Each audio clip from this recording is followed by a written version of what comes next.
Praise the lord. ప్రభువైన యేసుక్రీస్తు నామములో ప్రతి ఉదయం దేవునితో సమయం అనేటువంటి కార్యక్రమానికి మిమ్మల్ని ప్రేమపూర్వకంగా స్వాగతిస్తున్నాను. ప్రియ దేవుని బిడ్డలారా, ప్రభువైన యేసుక్రీస్తు నామములో మీ అందరికీ నా హృదయపూర్వకమైనటువంటి వందనాలు తెలియజేస్తున్నాను. మరి ఈ దినం పరిశుద్ధ గ్రంథం నుంచి ఒక చిన్న వాక్య భాగాన్ని మనం ధ్యానం చేసుకుందాం. పరిశుద్ధ బైబిల్ గ్రంథంలో నుండి కీర్తనల గ్రంథం 32వ కీర్తన 2వ వచనాన్ని నేను చదువుతాను. మీరు ఆలకించవలసిందిగా ప్రేమతో తెలియజేస్తున్నాను. యెహోవా చేత నిర్దోషి అని ఎంచబడినవాడు, ఆత్మలో కపటము లేనివాడు ధన్యుడు. విన్నారే మాట? యెహోవా చేత నిర్దోషి అని ఎంచబడినటువంటి వాడు ధన్యుడు అని, ఆత్మలో కపటం లేనిటువంటి వాడు ధన్యుడని ప్రవక్త అయినటువంటి దావీదు తన యొక్క అనుభవపూర్వకమైనటువంటి మాటని ఇక్కడ రాస్తున్నాడు. ప్రియ దేవుని బిడ్డలారా, వాస్తవానికి ప్రస్తుత సర్వ సమాజంలో మనం ఈ రోజున ఒక స్నేహమైన, ఒక బంధమైన, బంధుత్వమైన ఏదైనా కూడా కపటం లేకుండా స్నేహం చేసినటువంటి వాడు ఎవడు లేడు. ప్రస్తుత దినాలలో లోపల ఒకటి పెట్టుకొని పైకి మరొకలాగా, ఉన్నది లేనట్లుగా, లేనిది ఉన్నట్లుగా పైకి డంబముగా ప్రవర్తించినటువంటి వారు ఈ జనాలలో చాలామందిని మనం చూస్తూ ఉంటాం. పైకి మన ముందు బాగున్నావా, ఎలా ఉన్నావు, నువ్వంటే నాకు ప్రేమ, నువ్వంటే నాకు చాలా గౌరవం, నువ్వంటే నాకు చాలా మర్యాద అని డంబముగా పలుకుతూ లోపల వీడెప్పుడు నాశనం అయిపోతాడా, వీడెప్పుడు పాడైపోతాడా, వీడి ఎప్పుడు నాశనం అయిపోతే మనం చూసి సంతోషించాలా అనేటువంటి ఆశతో చాలామంది డంబముగా ప్రవర్తిస్తూ బ్రతుకుతుంటారు. కానీ దేవుని వాక్యం అంటుంది, యెహోవా చేత నిర్దోషి అని ఎంచబడినటువంటి వాడు, ఆత్మలో కపటము లేనివాడు ధన్యుడు అనేటువంటి మాటని ఇక్కడ మనం చూస్తున్నాం. ప్రియులారా, పరిశుద్ధ గ్రంథంలో ఒక నిర్దోషిని గురించి నేను మీకు తెలియజేయాలని ఆశపడుతున్నాను. ఆ నిర్దోషి యొక్క జీవితం చాలా విలువైనది. సహస్రాధిపతుల దగ్గర, రాజుల దగ్గర ఒక ఘనమైనటువంటి పాత్రగా, బలమైనటువంటి శక్తివంతమైనటువంటి సాధనముగా అతడు వాడబడినటువంటి వాడు. వాస్తవానికి బానిసత్వంలో నుంచి, బానిసగా ఒక దేశంలో నుంచి, పరాయి దేశం నుంచి వచ్చి ఆ దేశంలో మరి ఒక షండుడుగా చేయబడినటువంటి అనుభవములో నడిపించబడుతూ ఎన్ని శ్రమలు, ఎన్ని బాధలు, ఎన్ని ఇబ్బందులు తనను వెంటాడినా కూడా దేవుని ఎడల ఉన్నటువంటి ప్రేమను, విశ్వాసాన్ని ఏమాత్రమును వదిలిపెట్టకుండా, ఏమాత్రమును విడిచిపెట్టకుండా, తన యొక్క ఆధ్యాత్మికమైనటువంటి జీవితానికి ఎన్ని అడ్డంకులు వచ్చినా ప్రతి ఆటంకాన్ని జయిస్తూ నడిపించబడినటువంటి ఒక మంచి బలమైనటువంటి వ్యక్తిని గురించి నేను మీకు ఈరోజు తెలియజేయాలనుకున్నాను.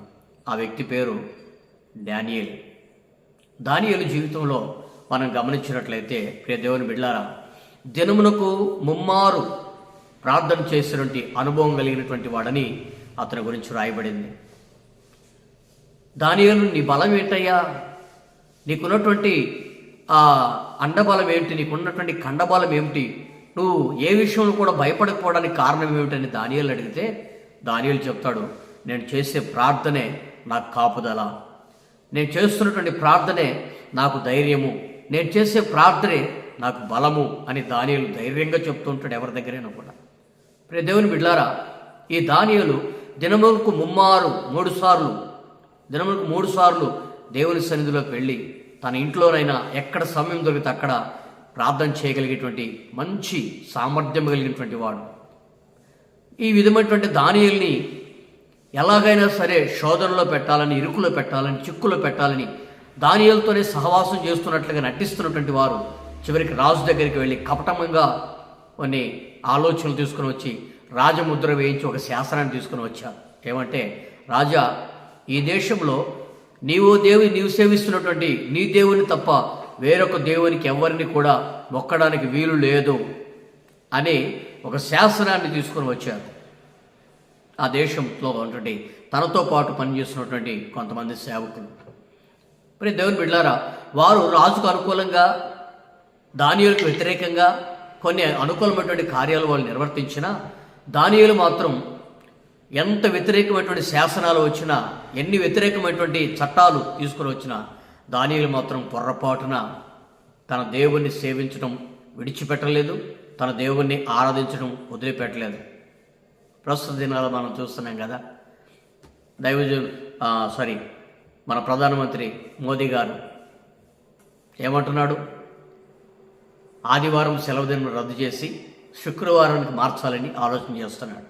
ఒకవేళ ఇటువంటి ప్రధానే మనకు వ్యతిరేకమైనటువంటి క్రైస్తవులకు వ్యతిరేకమైనటువంటి చట్టాన్ని తీసుకుని వచ్చి భారతదేశంలో ఉన్నటువంటి ఏ క్రైస్తవుడు యేసు ప్రభువుని ఆరాధించడానికి వీలు లేదు, యేసు ప్రభు అసలు దేవుడే కాదు, ఆయన ఆరాధించడానికి వీలు లేదని ఒక చట్టాన్ని తీసుకుని వచ్చి, మేము సేవిస్తున్న మా దేవునికి మీరు మొరపెట్టాలి, మేము సేవిస్తున్న మా దేవునికి మీరు ప్రార్థించాలని ఒకవేళ బలమైనటువంటి శాసనాన్ని తీసుకొని వచ్చి, ఒకవేళ అట్లా చేసినటువంటి వారు యేసుక్రీస్తును ఆరాధించినటువంటి వారిని మేము చెరసాల పాలు చేస్తాం, జైలు పాలు చేస్తాం, లేకపోతే కొన్ని శిక్షలు వాళ్ళకి విధిస్తామని ఒక కఠినమైన చట్టాన్ని తీసుకొని వస్తే ఈరోజు దేవుని పక్షాన్ని నిలబడేటువంటి వారు ఎంతమంది ఉన్నారు? వేళ్ల మీద లెక్క పెట్టవచ్చు. దేవుని బిడ్డలారా, కానీ ఆ దినాన దానియేలు తన దేవుని ఆరాధించే విషయంలో ఎక్కడా పొరపాటున వెనకడుగు వేయలేదు. ఎన్ని శాసనాలు వచ్చినా సరే. విచిత్రం ఏంటి తెలుసా? దానియేలు మీద కుట్ర పన్ని, దానియేలు మీద నింద వేసి, దానియేలుని సింహాల గుహలోకి పంపేంత వరకు తన యొక్క చెలికాళ్లకు నిద్ర పట్టలేదు, తనతో పాటు ఉద్యోగం చేస్తున్నటువంటి వారికి నిద్ర పట్టలేదు.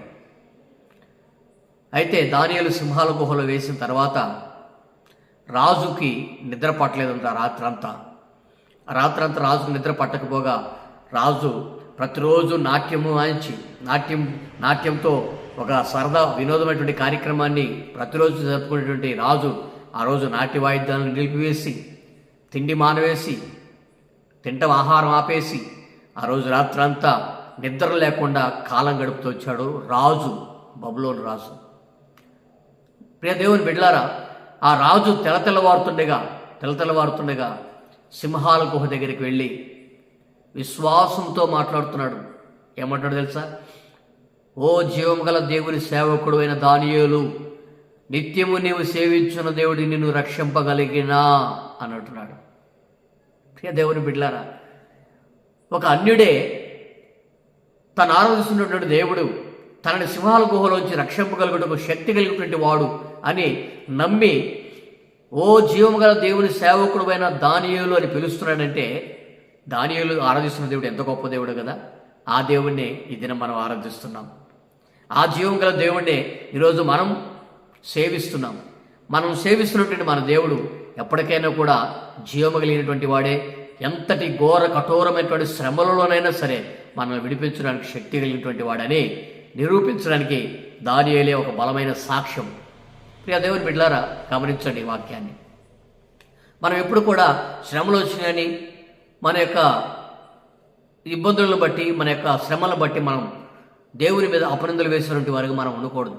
ఎంతటి ఘోరమైనటువంటి శ్రమలకైనా సరే చెవి ఎక్కడానికి, తలొక్కడానికి మనం సిద్ధపాటు కలిగినట్లయితే మన దేవుడు మన యొక్క శ్రమలో నుంచి ఏ విధంగానైనా సరే, దేవుని బిడ్డారు అక్కడ మనం గమనిస్తే దానియేలు సింహాల గుహలో వేసినటువంటి యొక్క అనుభవాన్ని జ్ఞాపకం చేసుకుంటే, ఆకలిగా ఉన్నటువంటి సింహాల గుహలోనికి దానియేలు వేశారట. అయితే విచిత్రం ఏంటి తెలుసా? జీవము గల దేవుడు తన యొక్క దేవదూతలను పంపి సింహాల నోళ్లను మూయించి వేశాడు. తెల్లవారుతుండగా రాజు వస్తున్నాడు. జీవము గల దేవుని సేవకుడు అయిన దానియేలు, ఒక రాజే పలుకుతున్నాడండి జీవము గల దేవుడు అని. జీవము గల దేవుని ఆరాధిస్తున్నావో దానియేలు, నీ దేవుడిని నిన్ను రక్షించాడా అంటే సింహం గుహలో నుంచి స్వరం వినబడుతుంది. ఓ రాజా, నేను నా దేవుని దృష్టికి నిర్దోషిని గనక రాత్రి తన దూతలను పంపించి సింహాలు నాకు ఏ హాని చేయకుండా నా దేవుడు వాటి నోళ్లు మోయించెను అని దానియేలు పలుకుతున్నాడు. చదవనా మాట? దానియేలు గ్రంథం 6వ అధ్యాయం 18వ వచనం నుండి నేను చదువుతాను, వినండి. అంతట రాజు తన నగరానికి వెళ్ళి ఆ రాత్రి అంతా ఉపవాసం ఉండి నాట్యవాయిద్యములను జరగనీయలేదు. అతనికి నిద్ర పట్టకపోయాను. తెల్లవారుజామున రాజు వేగరము లేచి సింహాల గుహ దగ్గరకు త్వరగా వెళ్ళి అతడు గుహ దగ్గరకు రాగానే దుఃఖస్వరముతో దానియేలును పిలిచి, జీవము గల దేవుని సేవకుడు అయిన దానియేలు, నిత్యము నీవు సేవించున్న నీ దేవుడు నిన్ను రక్షింపగలిగేనా అని అతను అడిగాను. అందుకు దానియేలు, రాజు చిరకాలము జీవించునుగాక, నేను నా దేవుని దృష్టికి నిర్దోషినిగా కనబడుతున్న గనక ఆయన తన దూతను పంపి సింహములు నాకు ఏ హాని చేయకుండా వాటి నోళ్లు మూయించెను. రాజా, నీ దృష్టికి నేను నేరము చేసిన వాడును కాను కదా అని దానియేలు పలుకుతున్నాడు. ఎంత గొప్ప అద్భుతం అండి. ప్రియ దేవుని బిడ్డలారా, ఇదినే మనం ఆలోచన చేయాలి. మనకేదైనా ఒక సమస్య వచ్చినప్పుడు, ఒక శ్రమ వచ్చినప్పుడు, అది పొరుగింటి వారి ద్వారా రాని, ఎదురింటి వారి ద్వారా రాని, లేకపోతే పక్కింటి వారి రాని, పక్క గ్రామం వారి ద్వారా రాని, లేకపోతే మరొకరి ద్వారా రాని, ఎవరి ద్వారా ఏ శ్రమ వచ్చినా సరే మన వ్యక్తిగత జీవితాల్లో మనం నేర్చుకోవాల్సింది ఏంటంటే, మన దేవుని మనం ఎప్పుడు కూడా చేయి వదిలిపెట్టేటువంటి అనుభవంలోకి మనము ఉండకూడదు. దానియేలు అలా కనుక చేసినట్లయితే ఒకవేళ సింహాల గుహలోనికి దేవదూతలు వచ్చేవి కాదు, సింహాల నోళ్లు కట్టేసినట్టు కాదు. దానియేలు ఎప్పుడు కూడా తన దేవుని వదిలిపెట్టలేదు. శాసనము సంతకం చేయబడిన సంగతి తెలిసి కూడా తిరుమలకు ముమ్మారులు ప్రార్థన చేయటం మానలేదట. అలా మానకపోవటం వలన ప్రియ దేవుని బిడ్డ, ఈ దినం మనం ఆలోచన చేయాలి. అలా మానకపోవటం వలన దానియేలు మీదకి సింహాల గుహలో ప్రవేశించేటట్లుగా ఒక అధికారాన్ని తీసుకొని వచ్చారు.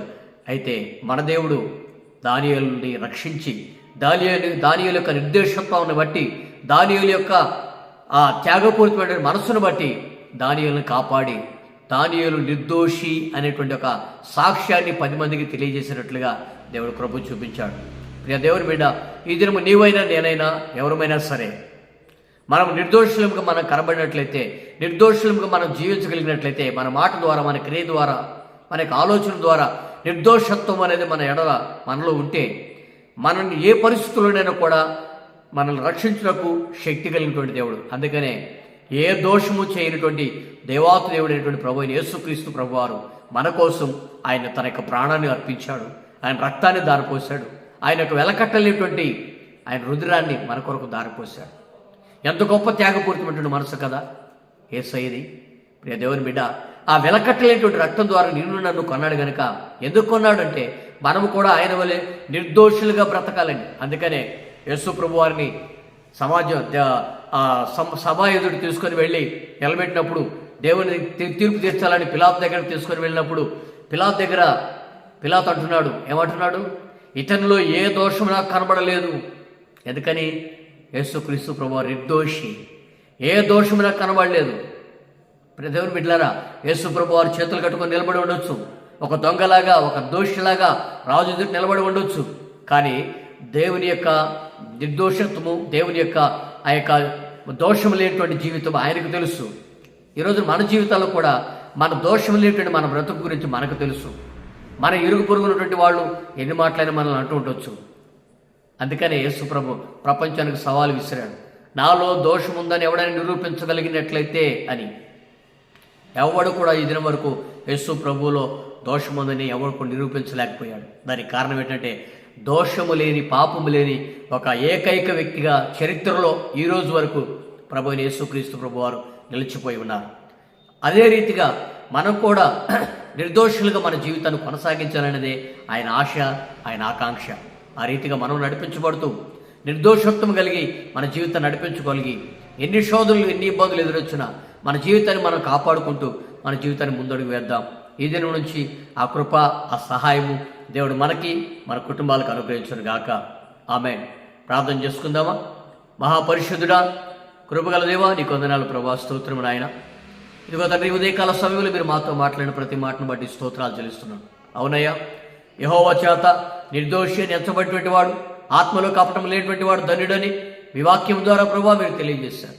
అవును తండ్రి, ఆయన వారి దానియేలు యొక్క నిర్దోషత్వమును బట్టి దానియేలు జీవితంలో అయ్యా మీరు ఒక ఉన్నతమైనటువంటి కార్యాన్ని చేసి దానియేలు పక్షమును నిలబడి, దానియేలు జీవితంలో ఒక ఆశ్చర్యమైనటువంటి కార్యమును చేసి నమ్మదగిన దేవునిగా దానియేలు సింహాల నుంచి కాపాడి, ఆయన దానియేలు యొక్క జీవితాన్ని అనేకులకు మాదిరికరంగా, ఆదర్శప్రాయంగా నిలబెట్టినటువంటి నీవు మా జీవితాల్లో కూడా తండ్రి ఏదైనా దోషము లేనటువంటి జీవితముగా మేము జీవించాలని, ఏ దోషము ఏ మలినము లేనటువంటి ఏ కపటము లేనటువంటి వారిగా మేము ఉండాలని మీరు తండ్రి మీరు హెచ్చరించినటువంటి మాటను బట్టి స్తోత్రాలు. తండ్రి నాలో పాపం అన్నది ఏమైనా మీలో ఎవరైనా రుజువుపరచగలడని తండ్రి మరి మీరే కుమారుడిగా ఈ లోకానికి దిగి వచ్చి ప్రపంచానికి సవాల్ విసిరారు. అటువంటి అనుభవంలో కూడా మేము తండ్రి కపటము లేకుండా నిర్దోషత్వముగా మా జీవితాన్ని నడిపించుకుంటూ తండ్రి ఉన్నతమైనటువంటి కృపలో మేము ఎదుటకు సహాయం దయచేయమని యేసయ్య కృప ద్వారా ప్రభావ మేము ప్రార్థిస్తున్నాం. ఆ కృప ద్వారా మమ్మల్ని నడిపించి తండ్రి మీ కృపలో మమ్మల్ని కట్టి మమ్మల్ని బలపరిచి నడిపించమని, మహిమ ఘనత ప్రభావాలు మీరే పొందుకొనమని మీ ఘనమైన కృపగల హస్తానికి మా జీవితాలను అప్పగించు యేసు నామములో అడిగి వేడుకొనుచున్నాము తండ్రి. Amen, amen. మంచిది ప్రియులారా, మీ అందరికీ నా హృదయపూర్వక వందనాలు. మరి యొక్క వాక్యాన్ని మీరు వినండి, అనేకులకు షేర్ చేయండి. మరి చాలామంది సబ్స్క్రైబ్ చేసుకొని మా పరిచర్యను ఇతరులకు షేర్ చేయడం ద్వారా మరి పరిచర్యను ప్రోత్సహించగలరని ప్రేమతో సవినయంగా తెలియజేస్తున్నాను. మరి మీ యొక్క వాక్యం ద్వారా మరి మీరు బలపరచబడి ఇతరులను కూడా బలపరచబడేటట్లుగా ప్రోత్సాహపరచగలరని సవినయంగా తెలియజేస్తున్నాను. మీ ప్రార్థన అవసరతలు ఏమైనా ఉంటే స్క్రీన్ మీద కనపడుతున్నటువంటి ఆ ఫోన్ నెంబర్లకి మీ యొక్క ప్రార్థన అంశంలో మాకు పెట్టినట్లయితే మేము ఖచ్చితంగా మీ కొరకు ప్రార్థన చేస్తామని సవినయంగా తెలియజేస్తూ ఈ మాటలు ముగిస్తున్నాను. సెలవు తీసుకుందాం. దేవుడు మిమ్మల్ని దీవించును గాక. ఆమేన్.